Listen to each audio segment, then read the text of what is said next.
السلام علیکم ورحمۃ اللہ وبرکاتہ۔ آج اسلامیت کے سبق نمبر 5 کے ساتھ محمد نعیم الرحمن آپ کے سامنے دوبارہ حاضر ہے۔ امید کرتا ہوں عزیز طلباء آپ کو پچھلے تمام سبق اچھی طرح سمجھ میں آ گئے ہوں گے۔ آج کا جو ہمارا سبق ہے، سبق نمبر 5، وہ سورۃ الاحزاب رکوع نمبر 2 ہم آج پڑھیں گے۔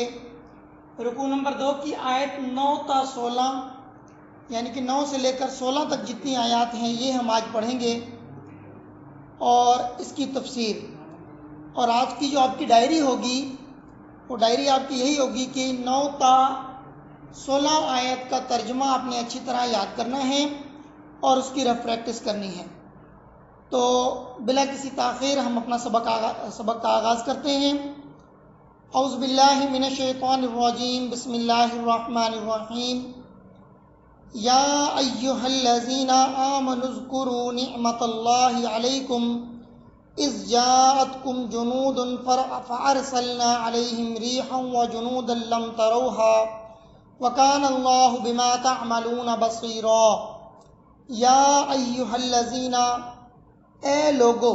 عزیز طلباء، میں آپ کو قرآن کی آیت کا ترجمہ کرتے ہوئے میں نے سورۃ الاحزاب کے پہلے اور دوسرے رکوع کا ترجمہ کرتے ہوئے کچھ الفاظ آپ کو بتائے تھے کہ ان لفظوں کا معنی کبھی بھی تبدیل نہیں ہوتا۔ قرآن مجید میں ہر جگہ پر ان لفظوں کا معنی یہی ہوگا جو یہاں پر دیا ہے۔ جیسے یہاں پر ایک لفظ آ گیا یا جو ہے یہ ہمیشہ پکارنے کے لیے ہوتا ہے۔ جیسے یہاں پر آپ کی کتاب میں ترجمہ کرتے ہوئے اس نے کہا مومنو، یعنی کہ مومنوں کو خطاب کیا گیا، مومنو۔ اسی طرح جب ہم کہتے ہیں نا یا اللہ، تو اس کا مطلب ہوتا ہے اے اللہ، یا محمد، اے محمد صلی اللہ علیہ وسلم۔ تو یا کا معنی کیا ہوگا؟ اے، ٹھیک ہے۔ الذین، آپ نے قرآن مجید میں بہت ساری جگہوں پر دیکھا ہوگا، بار بار استعمال ہوتا ہے الذین، اس کا معنی ہوتا ہے لوگ، ٹھیک ہے۔ الذین کا معنی کیا ہوتا ہے؟ لوگ، یعنی کہ جمع ہے، یہ لوگوں آئے گا۔ ویسے الذی کا معنی لوگ ہوتا ہے، یہاں پر جمع کا صیغہ ہے تو لوگوں، ٹھیک ہے۔ میں نے یہاں صرف لوگ لکھ دی ہے، بہرحال آپ کو بات سمجھ میں آ جائے۔ اس کا معنی ایک لفظ نیا آیا ہے آج، از، اور یہ بار بار آئے گا۔ اگر میں نے پہلے نہیں لکھوایا تو دوبارہ دیکھ لیں۔ اس کا معنی ہوتا ہے جب، اس کا معنی کیا ہوتا ہے؟ جب۔ جہاں پر بھی قرآن مجید میں لفظ از آ جائے تو اس کا معنی جب کے معنی میں کرتے ہیں۔ تو یا ایہا الذین، اے لوگو، آمنو، جو ایمان لائے ہو، یہ میں لفظی ترجمہ کر رہا ہوں۔ اذکرو، یاد کرو، نعمت اللہ، اللہ کی نعمت کو، علیکم، پر، تم پر، علیکم، تم پر، اذ، جب، جاءتکم، تمہاری طرف آئی، جنود، لشکر، فارسلنا، پس ہم نے بھیجا، علیہم، ان پر، ریحن، ہوا، وجنودن، اور ایسے لشکر، لم تروہا، لم کا معنی ہوتا ہے نہیں، تروہا، تم دیکھ سکتے، لم تروہا، جن کو تم نہیں دیکھ سکتے، وکان اللہ، اور اللہ ہے، بما تعملون، جو تم عمل کرتے ہو، بصیرن، دیکھنے والا۔ یہ ہے لفظی ترجمہ۔ اب اس آیت کا بامحاورہ ترجمہ میں کر رہا ہوں، وہی جو آپ کی کتاب میں ہے۔ یا ایہا الذین آمنوا اذکروا اللہ، آمنوا اذکروا نعمت اللہ علیکم اذ جاءتکم جنود۔ مومنو، خدا کی اس مہربانی کو یاد کرو جو اس نے تم پر اس وقت کی جب فوجیں تم پر حملہ کرنے کو آئیں۔ فارسلنا علیہم ریحا وجنودا لم تروہا، تو ہم نے ان پر ہوا بھیجی اور ایسے لشکر نازل کیے جن کو تم نہیں دیکھ سکتے تھے۔ وکان اللہ بما تعملون بصیرا، اور جو کام تم کرتے ہو خدا ان کو دیکھ رہا ہے۔ عزیز طلباء، اس آیت کے اندر اشارہ ہے اس غزوہ احزاب کی طرف کہ جس موقع پر حضور علیہ السلام نے خندق کھودی۔ آپ کو پتہ ہے کہ غزوہ احزاب کس طرح لڑی گئی۔ غزوہ احزاب جب واقع ہوئی تو اس سے پہلے حضور علیہ السلام نے صحابہ سے مشورہ کیا کہ کفار جو ہے غزوہ بدر کا بدلہ لینے کے لیے ہم پر حملہ کرنے کے لیے تیار ہیں۔ تو کوئی ایسی حکمت عملی اپنائی جائے جن سے ہم کفار کو شکست دیں۔ تو یہ طے پایا مشورے سے کہ مدینہ کے گرد دو طرف گھنے جنگلات تھے، پچھلی سائڈ پر پہاڑیاں تھیں، سامنے والی جو جگہ تھی مدینہ کی ایک طرف کا جو راستہ تھا وہ بالکل کھلا تھا، اور ڈر تھا کہ یہاں سے کفار ہم پر حملہ کرے گا۔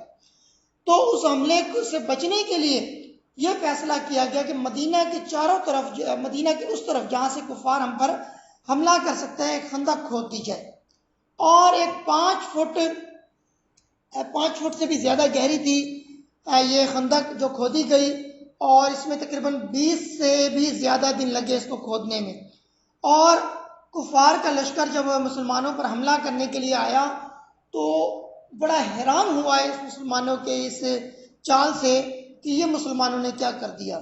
غزوہ بدر میں 1000 کا لشکر کفار کا تھا، لیکن غزوہ احزاب میں لشکر ان کا دگنا تھا، اور وہ مسلمانوں کو بالکل نابود ختم کرنے کے ارادے سے آئے تھے۔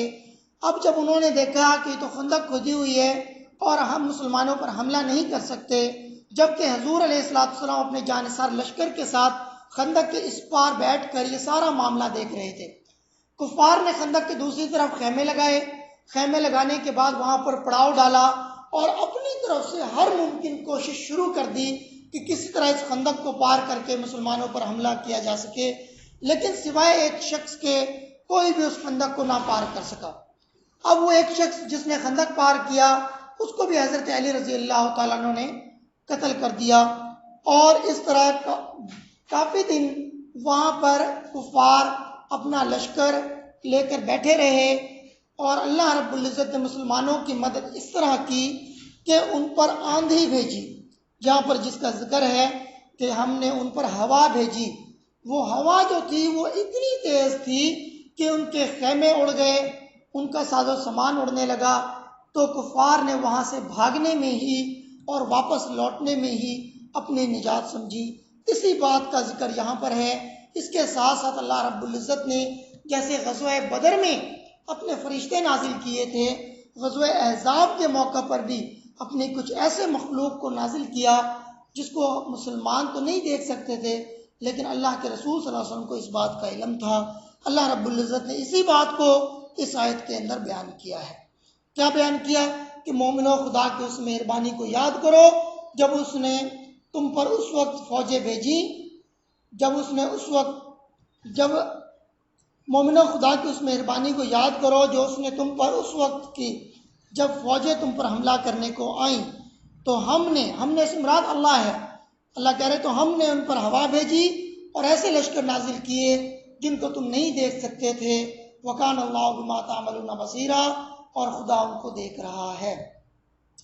اگلی آیت بھی اسی سے ریلیٹڈ ہے۔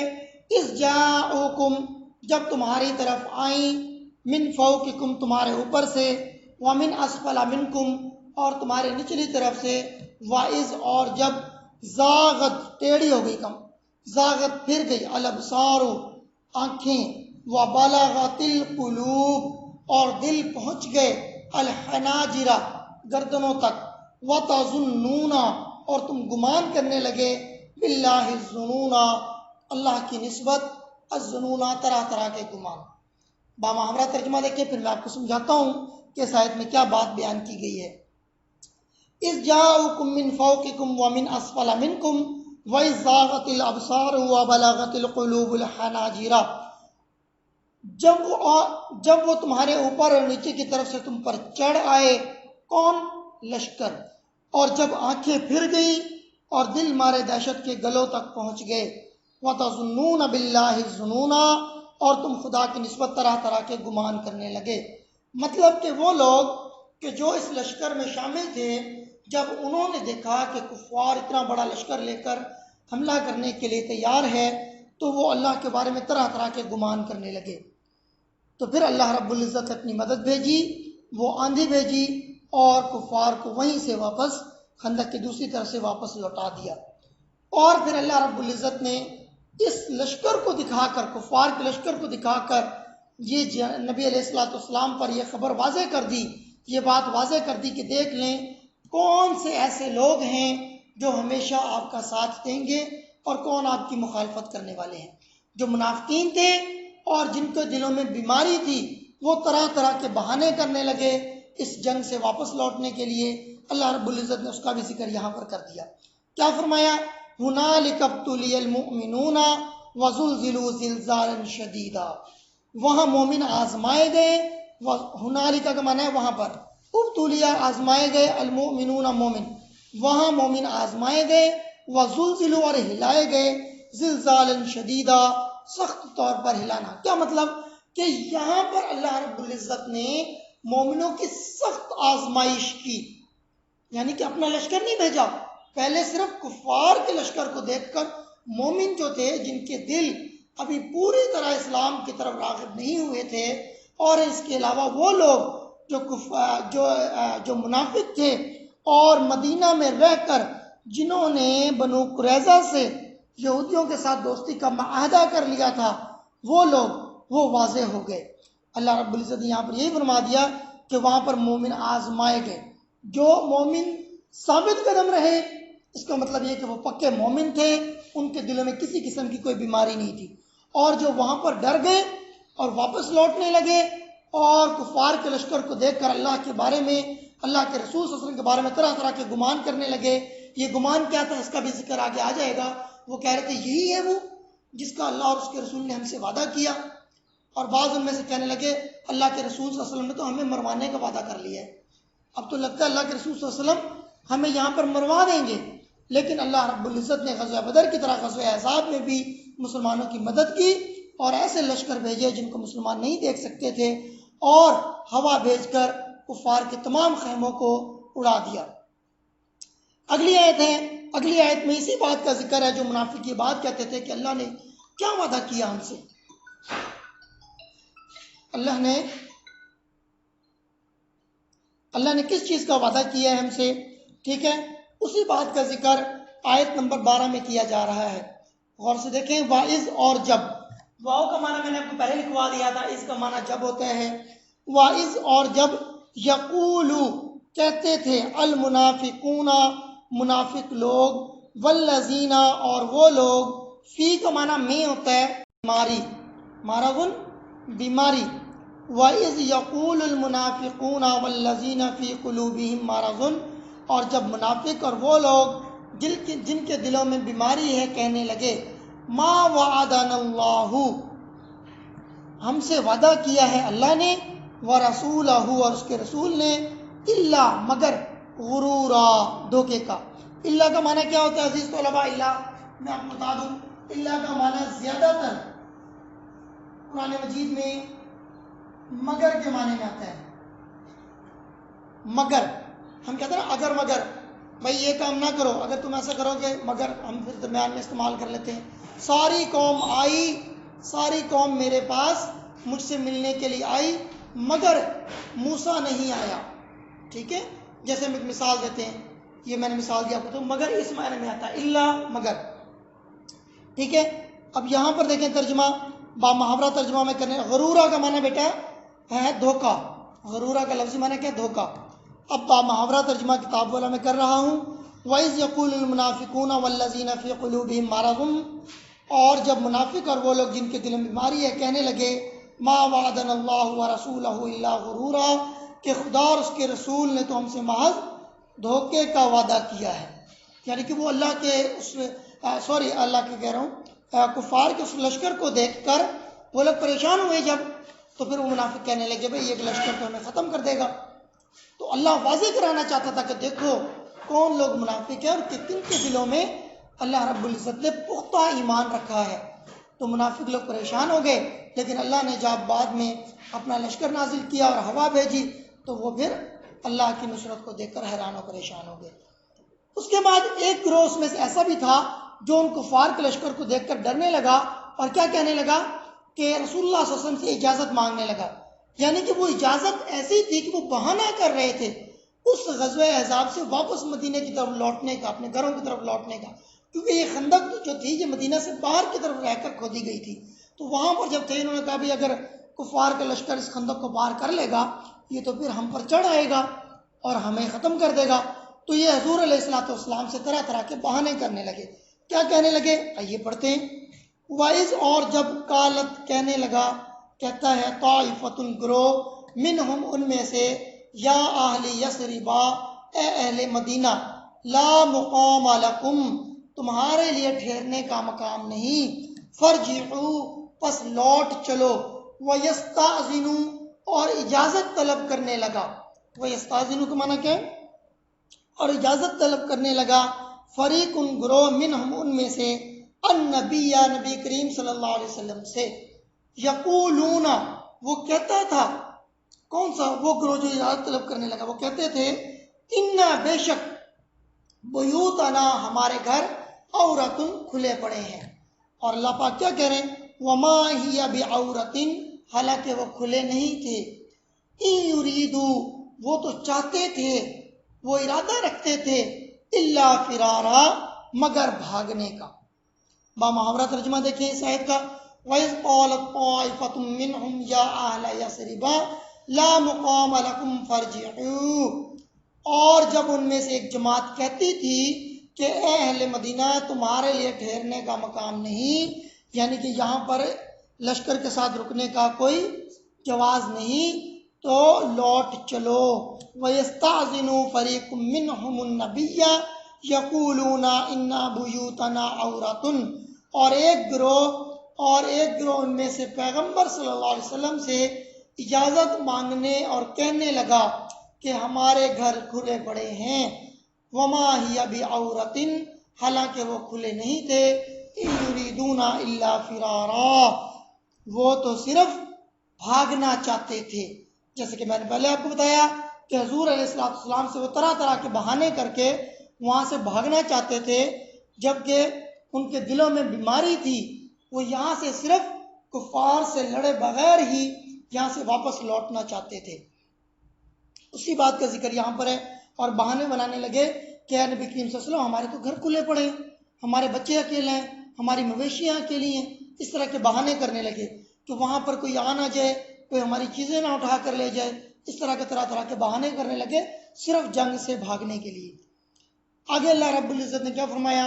وَلَوْ اور اگر دخلت علیہم انہی منافقین کے بارے میں اللہ رب العزت کہہ رہے ہیں کہ جو طرح طرح کے بہانے کر رہے تھے نا، ان کے بارے میں اللہ پاک آگے اگلی آیت میں فرما رہے ہیں وَلَوْ دُخِلَتْ عَلَيْهِمْ اور اگر داخل ہو جائے علیہم ان پر، من اقطارها اطراف مدینہ سے، ثم سئلوا الفتنہ پھر ان سے جنگ کے لیے کہا جائے. ثم کا معنی تھا پھر، ثم کا معنی قرآن مجید میں کہیں پر بھی آ جائے تو اس کا معنی کیا ہوتا ہے؟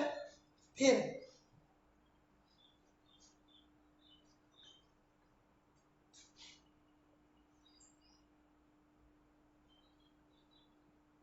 یہ ایک نیا لفظ آیا تھا بیٹا، میں نے آپ کے سامنے دوبارہ ذکر کر دیا ہے. ثم کا معنی قرآن مجید میں کسی بھی جگہ پر آ جائے تو اس کا معنی ہوتا ہے پھر. تو یہاں پر آیا ہے ثم سئلوا الفتنہ پھر ان سے خانہ جنگی کے لیے کہا جائے، لآتوها تو تمہارے پاس آئیں گے مگر کم، وما تلبسوا بها الا یسیرا اور اس میں سے وما تلبسوا اور نہیں رکیں گے مطلب اپنے گھروں میں الا یسیرا بہت کم. کیا مطلب؟ با محاورہ ترجمہ پہلے دیکھ لیں، پھر میں آپ کو اس آیت کا سمجھاتا ہوں کہ اس آیت میں کیا بات بیان کی گئی. وَلَوْ دُخِلَتْ عَلَيْهِمْ مِنْ أَقْطَارِهَا ثُمَّ سُئِلُوا الْفِتْنَةَ اور اگر فوجیں اطراف مدینہ سے ان پر آ داخل ہوں پھر ان سے خانہ جنگی کے لیے کہا جائے تو آتوها فوراً کرنے لگے، وَمَا تَلَبَّسُوا بِهَا إِلَّا يَسِيرًا اور اس کے لیے بہت ہی کم توقف کریں یعنی کہ ٹھہریں. منافقین کی ایک جماعت ایسی بھی تھی، میں نے جب پہلے آپ کو ذکر کیا کہ حضور علیہ السلام نے غزوہ احزاب کے موقع پر مسلمانوں سے اپنے صحابہ سے یہ مشورہ کیا کہ کس طرح جنگ لڑی جائے، تو ان میں ایک منافقین کا جو ایک گروہ تھا اس نے یہ بات کی تھی کہ مدینہ کے اندر رہ کر لڑتے ہیں. اس کی وجہ کیا تھی؟ وہ لوگ یہ چاہتے تھے مدینہ کے اندر رہ کر جب لڑائی ہو تو میں نے پہلے آپ کو جیسے ذکر کیا تھا کہ منافقین کا ایک گروہ جو مدینہ میں رہتے ہوئے یہودیوں کے قبیلے سے معاہدہ کر چکا تھا کہ ہم تمہاری مدد کریں گے، تو ان کی یہ خواہش تھی کہ اگر مدینہ کے اندر رہ کر جب لڑائی کی جائے اور کفار مدینہ کے اوپر چڑھ آئے اور لڑائی کریں تو پھر ہم ان کفار کی مدد کریں گے. تو اللہ پاک ان منافقوں کی اسی بات کو یہاں پر بیان کر رہے ہیں کہ اگر فوجیں اطراف مدینہ سے یعنی کہ دوسری طرف سے اگر مدینہ پر حملہ کر دیں اور پھر ان منافقین سے کہا جائے کہ آؤ بھائی لڑو ہمارے ساتھ، تو پھر یہ توقف کیے بغیر یعنی کہ رکے بغیر فوراً لڑنے کے لیے تیار ہو جائیں گے۔ کیوں؟ کیونکہ مقصد ان کا لڑنا نہیں ہوگا، بلکہ مقصد ان کا یہ ہوگا کہ ہم مسلمانوں کو گزند پہنچائیں، تکلیف پہنچائیں، نبی علیہ السلام وسلم کو تکلیف پہنچائیں اور کفار کا ساتھ دیں۔ تو اسی بات کو، ان کی دلی کیفیت کو اللہ رب العزت نے اس آیت میں بیان کر دیا۔ وَلَوْ دُخِلَتْ عَلَيْهِمْ مِنْ أَقْطَارِهَا ثُمَّ سُئِلُوا الْفِتْنَةَ لَآتُوهَا، اگر فوجیں اطراف مدینہ سے یعنی کہ کفار کے لشکر اطراف مدینہ سے ان پر داخل ہوں، پھر ان سے خانہ جنگی کے لیے کہا جائے تو فوراً کرنے لگیں اور اس کے لیے بہت ہی کم توقف کریں، یعنی کہ بہت ہی کم ٹھہریں۔ وَلَقَدْ كَانُوا عَاهَدُوا اللَّهَ مِنْ قَبْلُ لَا يُوَلُّونَ الْأَدْبَارَ وَكَانَ عَهْدُ اللَّهِ مَسْئُولًا۔ اس آیت میں جو میں نے ابھی آپ کے سامنے تلاوت کی، عزیز طلباء، اللہ رب العزت نے یہ بیان کیا ہے کہ اللہ رب العزت نے تو ان لوگوں سے پہلے ہی وعدہ لے لیا تھا۔ وعدہ کیا لیا تھا؟ کہ تم جب اللہ کا حکم آئے گا تو اس پر لبیک کہنا ہے، اس پر حی علی الجہاد کا حکم آئے تو فوراً لبیک کہنا ہے کہ آؤ جہاد کی طرف، حضور علیہ السلام جس کام کے لیے بلائیں اس کام کے لیے لبیک کہنا ہے۔ لیکن انہوں نے کیا کیا؟ اس کی خلاف ورزی کی۔ اللہ رب العزت نے یہاں پر بیان کیا وَلَقَدْ، حالانکہ کانو تھے، عَاهَدُ اللَّهِ، اللہ سے وعدہ کر چکے، من قبل، اس سے پہلے، لا نہیں، یولونا، پھیریں گے، الادبارہ، پیٹ، وکان عہد اللہ، اور جو وعدہ اللہ سے کیا جاتا ہے، مسئولہ، اس کے بارے میں پوچھ ہوگی۔ بامحاورہ ترجمہ دیکھیں، وَلَقَدْ كَانُوا عَاهَدُوا اللَّهَ مِن قَبْلُ لَا يُوَلُّونَ الْأَدْبَارَ، حالانکہ پہلے خدا سے اقرار کر چکے تھے کہ پیٹ نہیں پھیریں گے، وَكَانَ عَهْدُ اللَّهِ مَسْئُولًا، اور جو اقرار خدا سے کیا جاتا ہے اس کی ضرور پرسش ہوگی۔ پرسش کا معنی پوچھ گچھ، اور ہم نے قرآن مجید میں اور بھی جگہوں پر یہ سنا ہے، اور اللہ کے رسول صلی اللہ علیہ وسلم نے بھی ہم سے یہ بیان کیا ہے کہ اللہ رب العزت جو ہم سے وعدہ کرتے ہیں یا ہم جو اللہ سے وعدہ کرتے ہیں، اللہ پاک اس وعدے کے بارے میں ہم سے ضرور پوچھیں گے۔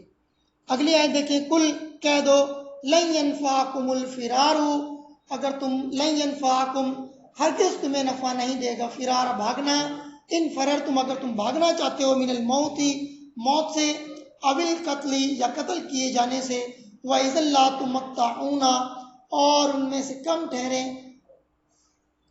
وَإِذًا لَا تُمَتَّعُونَ إِلَّا قَلِيلًا، اور اس میں سے کم فائدہ اٹھائیں گے۔ کیا مطلب؟ بامحاورہ ترجمہ دیکھیں، کل لن ينفعکم الفرار ان فررتم من الموت او القتل، کہہ دو کہ اگر تم مرنے یا مارے جانے سے بھاگتے ہو تو تم کو بھاگنا کوئی فائدہ نہیں دے گا۔ وَإِذًا لَا تُمَتَّعُونَ إِلَّا قَلِيلًا، اور اس وقت تم بہت ہی کم فائدہ اٹھاؤ گے۔ دوبارہ دیکھیں اس آیت کا ترجمہ میں آپ کو دوبارہ کر دوں، کل کہہ دو، لن ينفعکم الفرار، ہرگز تمہیں فائدہ نہیں دے گا، لن ينفعکم، نہیں فائدہ دے گا، فرارا، تمہارا بھاگنا، ان فررتم، اگر تم بھاگنا چاہتے ہو، من الموت، من کا معنی سے ہوتا ہے الموت، موت سے، موت سے، او القتل، یا قتل کیے جانے سے، وَإِذًا لَا تُمَتَّعُونَ، اور تمہیں جو فائدہ دے گا، اگر تم سمجھتے ہو کہ تمہارا اللہ سے بھاگنا تمہیں کوئی فائدہ دے گا تو یہ کوئی فائدہ نہیں دے گا، الا قلیلا، مگر بہت کم۔ بامحاورہ ترجمہ دوبارہ دیکھ لیں، کل لن ينفعکم الفرار ان فررتم من الموت او القتل وَإِذًا لَا تُمَتَّعُونَ إِلَّا قَلِيلًا، کہہ دو اگر تم مرنے یا مارے جانے سے بھاگتے ہو تو تمہارا بھاگنا تم کو فائدہ نہیں دے گا، اور اس وقت تم بہت ہی کم فائدہ اٹھاؤ گے۔ یعنی کہ جو لوگ غزوہ احزاب سے بھاگنا چاہتے تھے، اللہ رب العزت نے اس کے بارے میں یہ بات بیان کی۔ عزیز طلباء، یہاں پر ہمارا آج کا سبق ختم ہوتا ہے۔ امید ہے آپ کو سبق سمجھ میں آ گیا ہوگا۔ اگر پھر بھی کسی قسم کی کوئی پریشانی ہو، کوئی بات آپ کو سمجھ میں نہ آئی ہو، تو آپ مجھ سے دوبارہ رابطہ کر لیجیے گا۔ اگلے سبق تک کے لیے اجازت دیجیے، انشاءاللہ اگلے سبق میں دوبارہ حاضر ہوں گے۔ تب تک کے لیے اجازت ہے، اللہ حافظ، السلام علیکم ورحمۃ اللہ وبرکاتہ۔